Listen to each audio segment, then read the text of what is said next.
नमस्कार साथियों और विद्यार्थियों। इस वीडियो के अंतर्गत हम हिंदी पद्य साहित्य के आधुनिक काल के विभिन्न युग जैसे भारतेंदु युग, द्विवेदी युग, छायावादी युग, प्रगतिवादी युग, प्रयोगवादी युग, नई कविता की प्रमुख प्रवृत्तियाँ, उनके प्रमुख कवि व उनकी रचनाओं का अध्ययन करेंगे। तो आइए शुरू करते हैं। आधुनिक काल। आधुनिक काल का प्रारंभ संवत 1900 से माना जाता है। इस काल में हिंदी साहित्य का चहुमुखी विकास हुआ। इस काल में धर्म, दर्शन, कला, साहित्य सभी के प्रति नए दृष्टिकोण का आविर्भाव हुआ। यह काल हिंदी साहित्य की अनेक प्रवृत्तियों एवं परिवर्तनों को लेकर आया। कविता के विषय व्यापक हो गए।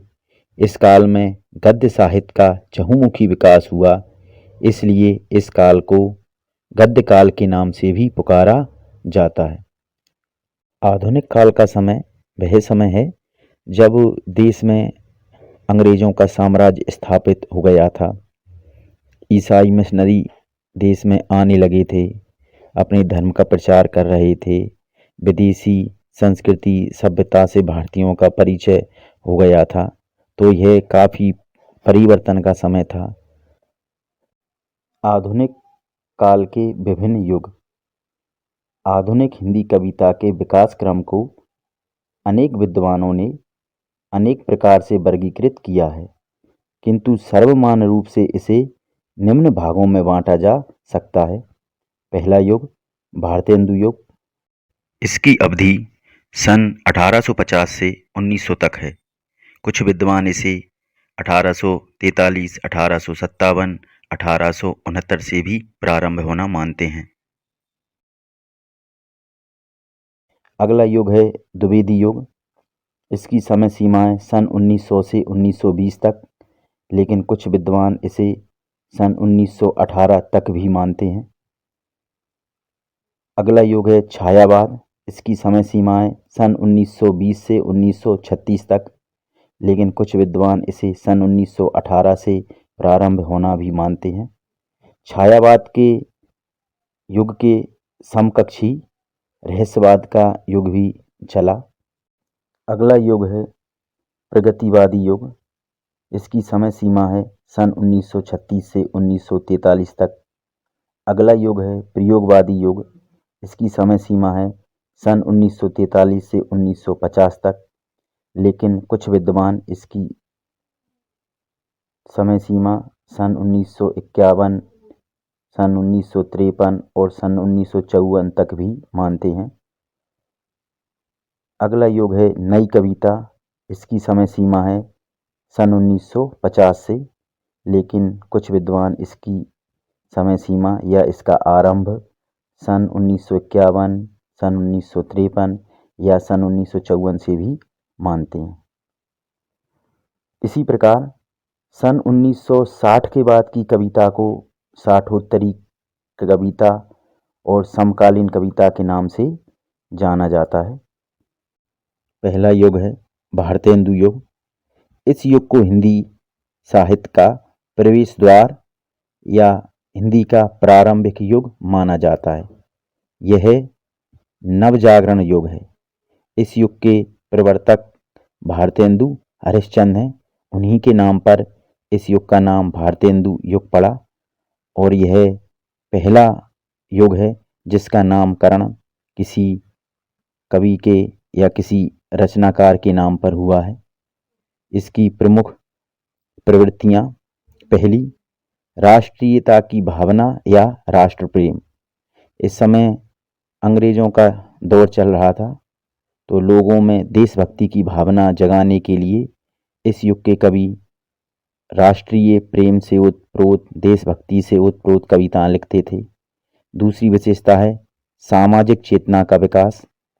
समाज के लोगों में देश, धर्म और भाषा के प्रति जागरूकता फैलाने वाली, इनका उत्थान करने वाली कविताएं कवि रचना कर रहे थे, क्योंकि इस समय देश, धर्म और भाषा पर खतरा मंडरा रहा था।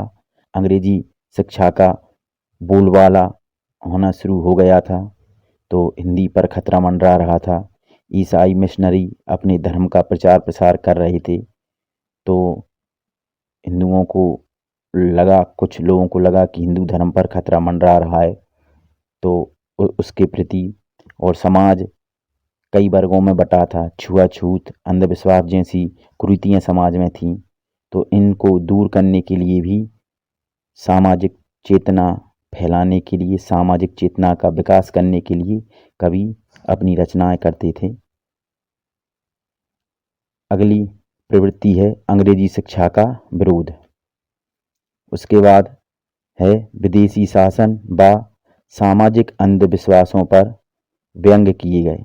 इस समय जो कविताएं लिखी गईं, उन कविताओं में अंग्रेजी शासन के विरुद्ध और समाज में जो अंधविश्वास थे उनके विरुद्ध व्यंग प्रधान कविताएं लिखी गईं। अगली प्रवृत्ति है काव्यानुवाद की परंपरा। काव्यानुवाद अर्थात किसी दूसरी भाषा के प्रसिद्ध साहित्य को या उसकी प्रसिद्ध रचना को खड़ी बोली में या भारतीय भाषाओं में लिखना ही काव्य अनुवाद कहलाता है, अर्थात ट्रांसलेट करना। तो इस समय दूसरी भाषाओं की रचनाओं को खड़ी बोली में अनुवादित करने की परंपरा प्रारंभ हुई। सातवीं विशेषता या प्रवृत्ति है कविता के क्षेत्र में ब्रजभाषा व गद्य के क्षेत्र में खड़ी बोली का प्रयोग। इस समय जो कविता थी वह तो ब्रजभाषा में ही लिखी जा रही थी, लेकिन जो गद्य था जैसे कहानी, नाटक, यह सब खड़ी बोली में लिखना प्रारंभ हो चुका था। भारतेंदु युग के प्रमुख कवि व उनकी रचनाएं। पहले कवि हैं भारतेंदु हरिश्चंद्र। इनकी रचनाएं हैं प्रेम सागर, प्रेम फुलवारी, प्रेम मल्लिका, वेणुगीति। अगले कवि हैं बद्री नारायण चौधरी प्रेमघन। इनकी रचनाएं हैं जीवन जनपद, आनंद अरुणोदय, लालित्य लहरी। अगले कवि हैं पंडित प्रताप नारायण मिश्र। इनकी रचनाएं हैं प्रेम पुष्पावली, मन की लहर, श्रृंगार विलास। अगले कवि हैं जगमोहन सिंह। इनकी रचनाएं हैं प्रेम संपत्ति, लता, देवयानी, श्याम सरोजनी। अगले कवि हैं अंबिका दत्त व्यास। इनकी रचनाएं हैं भारत धर्म, हो होरी, पावस पचासा। अगले कवि हैं राधा चरण। इनकी रचना है नवभक्तमाल। द्विवेदी युग। इस युग के प्रवर्तक आचार्य महावीर प्रसाद द्विवेदी जी हैं।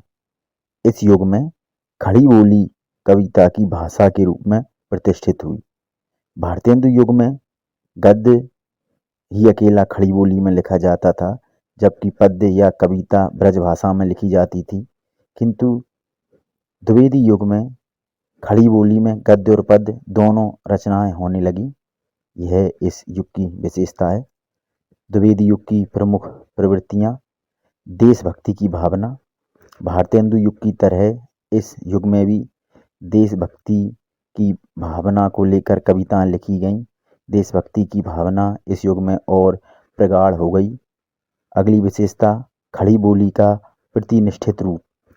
इस युग में खड़ी बोली अपने प्रतिनिष्ठित रूप अर्थात सुधरे हुए रूप में, अपने बेहतर रूप में प्रकट होकर आई। अगली विशेषता अंधविश्वासों तथा रूढ़ियों का विरोध। इस युग की कविताओं में अंधविश्वासों और रूढ़ियों अर्थात जो परंपरा से चली आई वह बातें जिनका कोई औचित्य नहीं है, उन सब का विरोध किया गया। इसकी अगली विशेषता है वर्णन प्रधान कविताएं।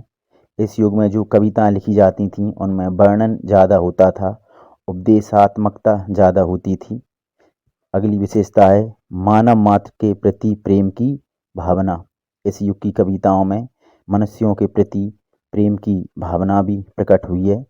अगली विशेषता है प्रकृति का स्वतंत्र रूप से चित्रण। इस युग में प्रकृति को एक स्वतंत्र रूप से विषय मानकर उसका चित्रण किया गया है। द्विवेदी युग के प्रमुख कवि व उनकी रचनाएं। पहले कवि हैं माखनलाल चतुर्वेदी। इनकी रचनाएं हैं हिमतरंगिनी, हिमकिरीटिनी, युगचरण, समर्पण। दूसरे कवि मैथिली शरण गुप्त, इनकी रचनाएं हैं पंचवटी, जयद्रथ वध, भारत भारती, साकेत, यशोधरा। अगले कवि महावीर प्रसाद द्विवेदी, इनकी रचनाएं हैं काव्य मंजूषा, सुमन। अगले कवि राम नरेश त्रिपाठी, इनकी रचनाएं हैं मिलन, पथिक, स्वप्न, मानसी। अगले कवि अयोध्या सिंह उपाध्याय हरिऔध, इनकी रचनाएं हैं प्रिय प्रवास, वैदेही, वनवास, चुभते चौपदे, रसकलश। अगला युग है छायावाद। डॉक्टर नागेंद्र ने स्थूल के प्रति सूक्ष्म के विद्रोह को छायावाद कहा है। यहाँ स्थूल और सूक्ष्म थोड़े समझने लायक हैं। जैसे पहले की कविताओं में केंद्र होता था समाज, समाज इकाई होती थी, समाज की स्वतंत्रता, समाज की आज़ादी या समाज को क्या फ़ायदे मिलना चाहिए उसकी बात होती थी। लेकिन छायावाद में अब केंद्र हो गया व्यक्ति। अब व्यक्ति की स्वतंत्रता, व्यक्ति को आज़ादी, व्यक्ति को क्या फ़ायदे मिलने चाहिए, इसको सोच में रखकर बात होने लगी। तो यह स्थूल के प्रति सूक्ष्म का विद्रोह है। या स्थूल को हम ऐसे भी समझ सकते हैं कि पहले के समय में जो कविताएं होती थीं वो वर्णन प्रधान होती थीं, उनमें तथ्य होते थे। लेकिन छायावाद में जो कविताएं होती थीं वह अनुभूति परक होती थीं, उनमें स्वयं की अनुभूति होती थी। तो वर्णन और अनुभूति इनको को भी हम परस्पर स्थूल और सूक्ष्म मान सकते हैं। तो यह छायावाद स्थूल के प्रति सूक्ष्म का विद्रोह है। आगे प्रकृति पर चेतना के आरोप को छायावाद कहा गया है। यह छायावाद की एक और परिभाषा है कि प्रकृति पर चेतना का आरोप, अर्थात प्रकृति को जड़ वस्तु ना मानकर, प्रकृति को निर्जीव ना मानकर, उसको महसूस करने वाली मानना, उसको ऐसी मानना कि वह हमसे कुछ कह रही है। तो जब कवि प्रकृति को चैतन्य मानता है, उसमें चेतना को महसूस करता है, तो वह प्रकृति के साथ संवाद भी करता है, प्रकृति से वह आकर्षित भी होता है, प्रकृति उससे कुछ कहती हुई भी उसे प्रतीत होती है। जैसे नदियाँ कुछ कहती हैं, झरने कुछ कहते हैं, बादल कुछ कह रहे हैं, हवाएं कुछ कह रही हैं। तो ये सब कवि को महसूस होता है जब वो प्रकृति को चैतन्य मानता है। तो यहाँ प्रकृति पर चेतना के आरोप से यही अर्थ है।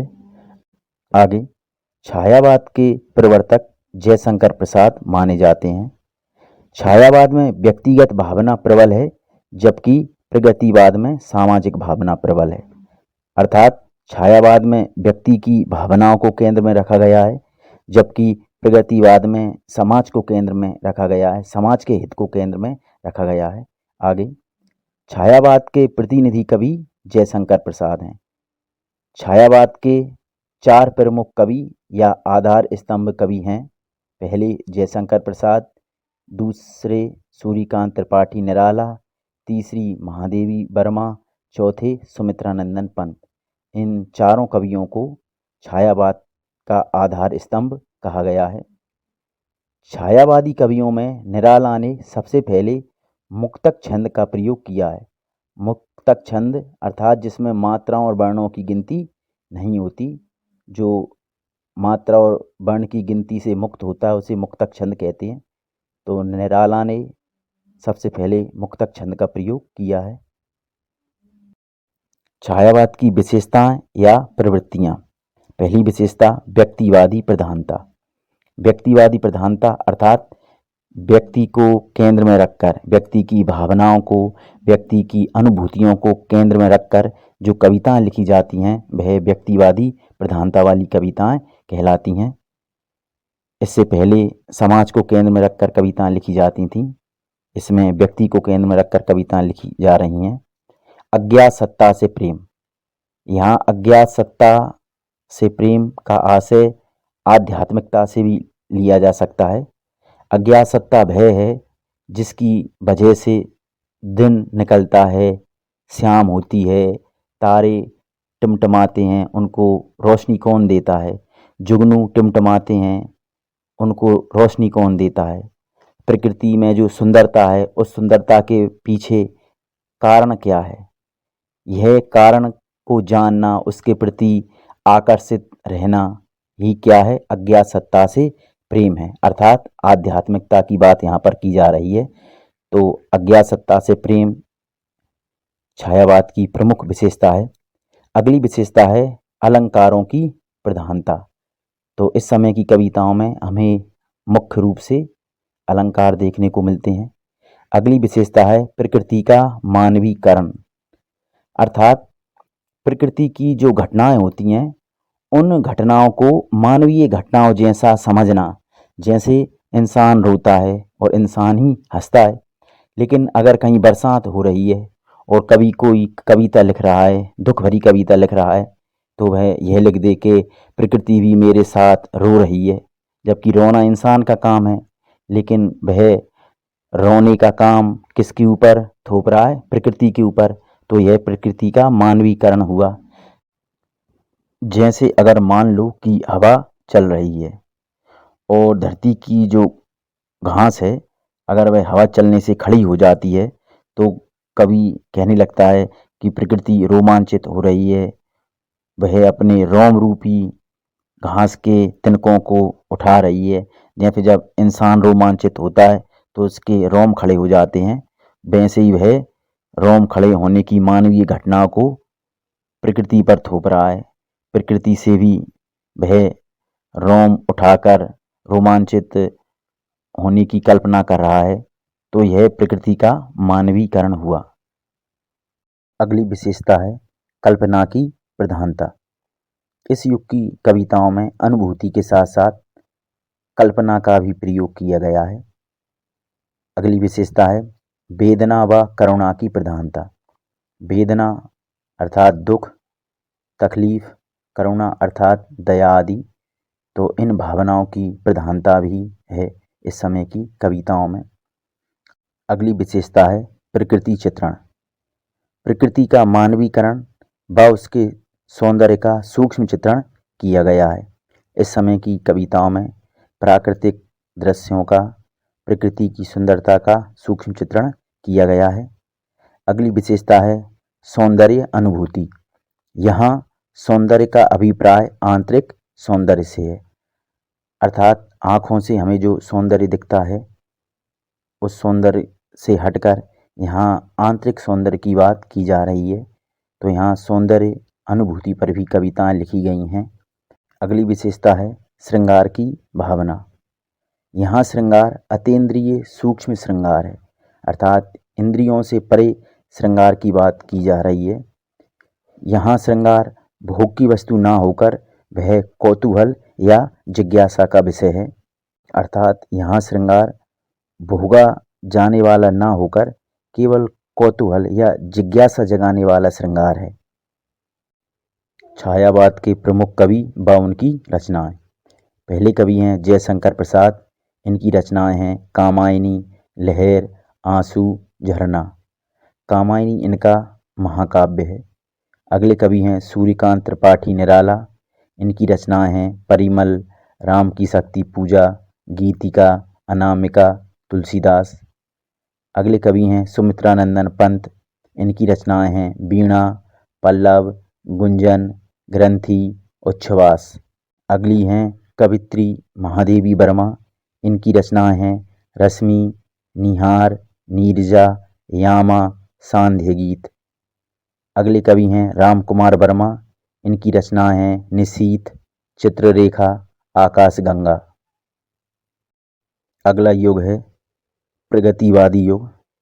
सन 1936 में प्रगतिशील लेखक संघ की स्थापना हुई थी। इसका पहला सम्मेलन लखनऊ में हुआ था, जिसकी अध्यक्षता प्रेमचंद ने की थी। इसलिए इस युग का प्रारंभ 1936 से माना जाता है।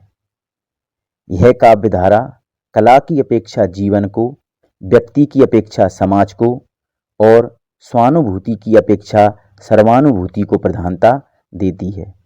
अर्थात प्रगतिवादी कविता में कला जरूरी नहीं है, जीवन जरूरी है, और व्यक्ति उतना जरूरी नहीं है जितना कि समाज, और स्वानुभूति उतनी जरूरी नहीं है जितनी कि सर्वानुभूति। तो प्रगतिवादी कविता जीवन को, समाज को और सर्वानुभूति को प्रधानता देती है। आगे, राजनीति के क्षेत्र में जो साम्यवाद है, साहित्य के क्षेत्र में वही प्रगतिवाद है। अर्थात साम्यवाद की जो राजनीतिक विचारधारा है और साहित्य में साम्यवाद जैसी ही विचारधारा है प्रगतिवाद। आगे, अभी तक किसान वर्ग के प्रति सहानुभूति काव्य में स्थान पाती थी। प्रगतिवाद ने मजदूरों को भी इस कोटि में लाकर खड़ा कर दिया। अभी तक जो रचनाएं होती थीं उसमें किसान आते थे, किसानों के प्रति सहानुभूति आती थी, लेकिन मजदूर अभी तक रचनाओं में नहीं आ रहे थे। तो प्रगतिवादी काव्य ने मजदूरों को भी रचनाओं में लाकर खड़ा कर दिया। उनके प्रति जो सहानुभूति की भावना है वह प्रगतिवाद के कवियों ने ही प्रारंभ की है। प्रगतिवादी काव्य की विशेषताएं या प्रवृत्तियां। पहला, प्रगतिवादी कविता कार्ल मार्क्स के समाजवाद से प्रभावित है। कार्ल मार्क्स जर्मन के समाजशास्त्री व एक बहुत बड़े दार्शनिक थे। उनके सिद्धांत समाजवाद से प्रगतिवाद की कविता प्रभावित है। दूसरी विशेषता, शोषितों के प्रति सहानुभूति तथा शोषकों के प्रति आक्रोश या विद्रोह। इस समय की कविता में जो शोषित होते हैं, अर्थात जिनका शोषण किया जाता है, जो दबे कुचले लोग होते हैं, उनके प्रति सहानुभूति, और जो शोषण करने वाले होते हैं, जो शोषक होते हैं, उनके प्रति विद्रोह या गुस्से की भावना इस समय की कविताओं में देखी जाती है। अगली विशेषता है आर्थिक व सामाजिक समानता पर बल। अर्थात जो संपत्ति है, जो धन है, जो संसाधन है पूंजी कमाने के, उन सबका सभी में समान बंटवारा होना चाहिए। किसी के पास कोई ज़्यादा संसाधन नहीं होने चाहिए, ना किसी के पास कम संसाधन होने चाहिए, सभी चीज़ों का समान बंटवारा होना चाहिए। तो ऐसी आर्थिक और सामाजिक समानता पर प्रगतिवाद बल देता है। अगली विशेषता, नारी शोषण के विरुद्ध मुक्ति का स्वर। जो नारियों का जो शोषण होता था, उनको उस शोषण से मुक्त करने के लिए भी इस समय के कवियों ने अपनी रचनाएं लिखीं। अगली विशेषता, ईश्वर के प्रति अनास्था। प्रगतिवादी लोग ईश्वर को नहीं मानते, तो इसलिए उनके काव्य में ईश्वर और उसके गुणगान जैसी कोई रचनाएं हमें दिखाई नहीं देती। अगली विशेषता, सामाजिक यथार्थ का चित्रण। प्रगतिवादी काव्य में कवियों ने समाज का वास्तविक चित्रण किया है। जैसा उनको समाज दिखा है, समाज में जो उन्हें बुराइयां नज़र आई हैं, उनका उन्होंने वैसा ही वर्णन किया है। उन्होंने समाज का महिमा मंडन नहीं किया, परंपराओं का उन्होंने महिमा मंडन नहीं किया, बल्कि समाज का वास्तविक चित्र अपनी कविताओं में उन्होंने खींचा है। अगली विशेषता है भाग्यवाद की अपेक्षा कर्मवाद की श्रेष्ठता पर बल। इस समय के कवि भाग्यवाद को नहीं मानते थे, भाग्य को नहीं मानते थे, बल्कि वह कर्मों को मानते थे, कर्मों पर विश्वास रखते थे। इसलिए उन्होंने कर्मवाद की श्रेष्ठता पर बल दिया है कि कर्म श्रेष्ठ हैं, ना कि भाग्य। अगली विशेषता है प्रतीकों का प्रयोग। इस समय के कवियों ने नए नए प्रतीकों का प्रयोग किया है। प्रगतिवादी कवि व उनकी रचनाएं। पहले कवि हैं शिवमंगल सिंह सुमन। इनकी रचनाएं हैं प्रलय, सृजन, हिल्लोल, जीवन के गान, विश्वास बढ़ता ही गया। अगले कवि हैं सूर्यकांत त्रिपाठी निराला। इनको महाप्राण उपनाम से भी जाना जाता है। इनकी रचनाएं हैं वह तोड़ती पत्थर, कुकुरमुत्ता। अगले कवि हैं नागार्जुन। इनकी रचनाएं हैं युगधारा, सतरंगे पंखों वाली, प्यासी पथराई आँखें। अगले कवि हैं सुमित्रा नंदन पंत। इन्हें प्रकृति के सुकुमार कवि भी कहा जाता है। इनकी रचना है योगवाणी, ग्राम्या। अगले कवि हैं रामधारी सिंह दिनकर। इनकी रचना है कुरुक्षेत्र, रश्मिरथी। अगले कवि हैं रांगे राघव। इनकी रचनाएं हैं अजय खंडर, मेधावी, पांचाली, राह के दीपक। अगले कवि हैं त्रिलोचन। इनकी रचनाएं हैं धरती, मिट्टी की बारात, मैं उस जनपद का कवि हूँ। अगले कवि हैं केदारनाथ अग्रवाल। इनकी रचनाएं हैं युग की गंगा, फूल नहीं रंग बोलते हैं, नींद के बादल। अगला वाद है प्रयोगवाद। प्रयोगवाद के प्रवर्तक कवि सच्चिदानंद, हीरानंद, वात्स्यायन अज्ञेय को माना जा सकता है। हिंदी में प्रयोगवाद का प्रारंभ सन 1943 में अज्ञेय के संपादन में प्रकाशित तार सप्तक से माना जा सकता है। इसकी भूमिका में अज्ञेय ने लिखा है, ये कवि नवीन राहों के अन्वेषी हैं। देखिए, तार सप्तक एक काव्य संग्रह है जो 1943 में अज्ञेय जी के संपादन में निकाला गया था। इसमें 7 कवि थे और 1943 से ही एक नए युग की शुरुआत मानी जाती है, जिसे हम प्रयोगवाद कहते हैं। अज्ञेय जी ने इसकी भूमिका में लिखा था कि ये कवि नवीन राहों के अन्वेषी हैं, अर्थात ये कवि नई तरह की कविता लिखने वाले हैं, कविता की नई राहों को खोजने वाले हैं, कविता को नई राहों पर ले जाने वाले कवि हैं। तार सप्तक के कवि ही प्रयोगवाद के कवि हैं। आगे, प्रयोगवादी कवि विचारधारा के सत्य को अंतिम नहीं मानते थे, वह अपने स्तर पर अपना सत्य खोजने के लिए उत्सुक थे। अपने सत्य को खोजने के लिए प्रयोगशीलता आवश्यक है। इसी प्रयोगशीलता के कारण इस आंदोलन को प्रयोगवाद कहा गया, परंतु अज्ञेय इस नाम से सहमत नहीं थे। देखिए, इससे पहले जो युग था वह प्रगतिवादी युग था, जिसमें कार्ल मार्क्स की विचारधारा को ज़्यादा महत्व दिया जाता था, और जो प्रयोगवादी जो युग था उसके कवि ऐसा मानते थे कि किसी विचारधारा का सत्य अंतिम सत्य नहीं होता। व्यक्ति को अपने स्तर से अपने सत्य की खोज करना चाहिए, और प्रयोगवाद के जो कवि थे वह अपने सत्य की खोज के लिए प्रयोग करते रहते थे, लगातार प्रयत्नशील बने रहते थे, और इसी प्रयोगशीलता के कारण इस आंदोलन को प्रयोगवाद कहा गया है। परंतु जो अज्ञेय जी थे वह इस प्रयोगवाद के नाम पर सहमत नहीं थे, वह किसी वाद में पड़े रहना नहीं चाहते थे। प्रयोगवाद की विशेषताएं या प्रवृत्तियां। पहली विशेषता, नए नए उपमानों का प्रयोग। उपमान अर्थात जिससे तुलना की जाए, जैसे मुख की तुलना चंद्रमा से की जाती है तो चंद्रमा उपमान हो गया। तो इस समय के जो कवि थे वह पुराने उपमानों का प्रयोग नहीं करते थे, वह अपने स्वयं के द्वारा इजाद किए हुए नए उपमानों का प्रयोग करते थे। अगली विशेषता, प्रेम भावनाओं का खुला चित्रण। इस समय के कवि प्रेम का खुला चित्रण करते थे, कविता में प्रेम को स्पष्ट रूप से व्यक्त करते थे। अगली विशेषता, बुद्धिवाद की प्रधानता। इस समय की रचनाओं में भावना की जगह बुद्धि को प्रधानता दी गई, बौद्धिकता को ज़्यादा प्रधानता दी गई। अगली विशेषता, निराशावाद की प्रधानता। इस समय की कविताओं में निराशा, हताशा, कुंठा आदि भावनाएं स्पष्ट रूप से उभर कर सामने आईं। इन भावनाओं के ऊपर कविताएं लिखी गईं। अगली विशेषता है लघु मानववाद की प्रतिष्ठा। लघु मानववाद क्या है?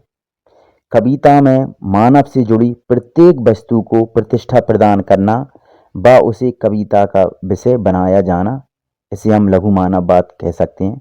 कि मनुष्य से जुड़ी हर छोटी सी छोटी चीज़ को महत्व देना, उसके ऊपर कविताएं लिखना, उस छोटी से छोटी चीज़ को कविता का विषय बनाना, यही लघु मानववाद है।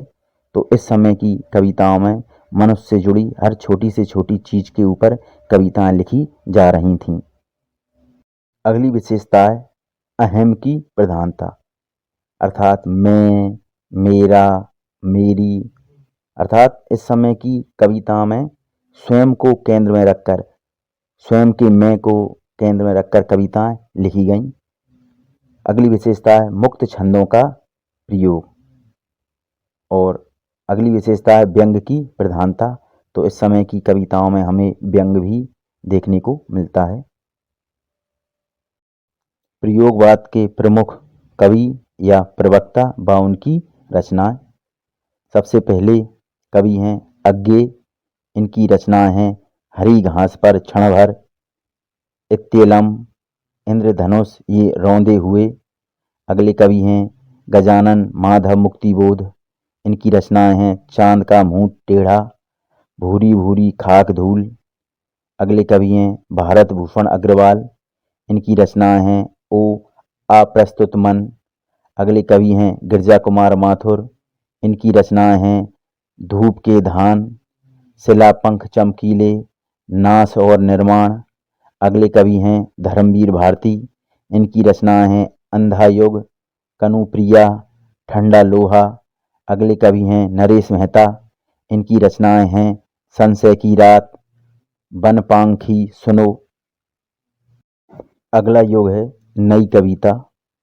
नई कविता वास्तव में प्रयोगवाद का ही रूपांतर है, अर्थात प्रयोगवाद ही आगे चलकर नई कविता में परिवर्तित या रूपांतरित हो गया। सन 1951 में अज्ञेय ने दूसरा सप्तक प्रकाशित किया। कुछ विद्वानों ने यहीं से नई कविता की शुरुआत मानी है, अर्थात कुछ विद्वान दूसरे सप्तक के प्रकाशन से अर्थात 1951 से नई कविता की शुरुआत मानते हैं। आगे इस युग की कविता के लिए नई कविता शब्द का सर्वप्रथम प्रयोग अज्ञेय ने एक रेडियो वार्ता में किया।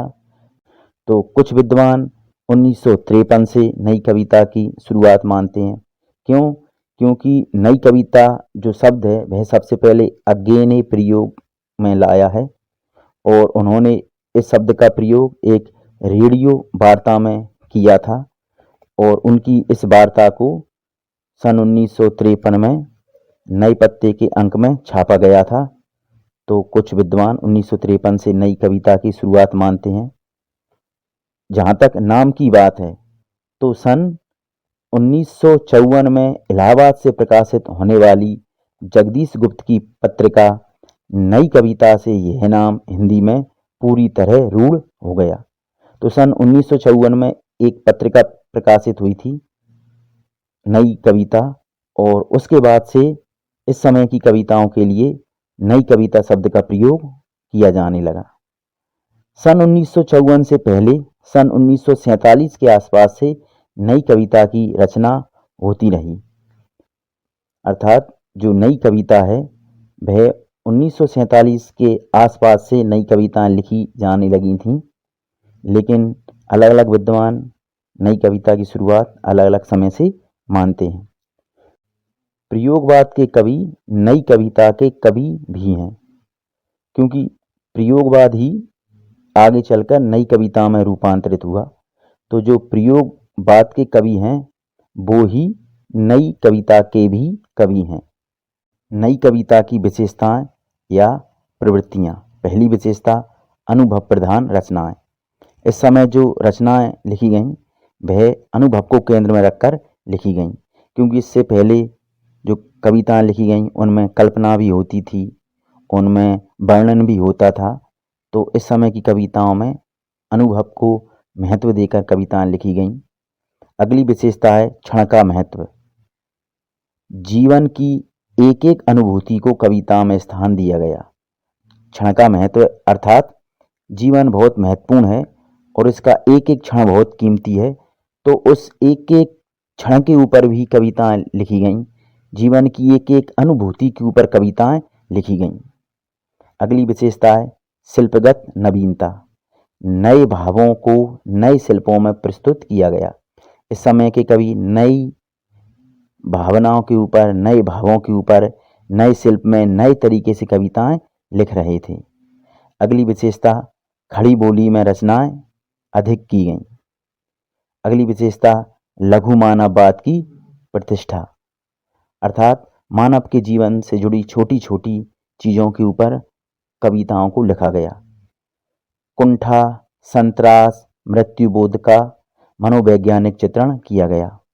दुख, तकलीफ, भय, आतंक, मौत का डर, इन भावनाओं का भी मनोवैज्ञानिक चित्रण इस समय की कविताओं में किया गया। इन भावनाओं को भी कविताओं में रखा गया।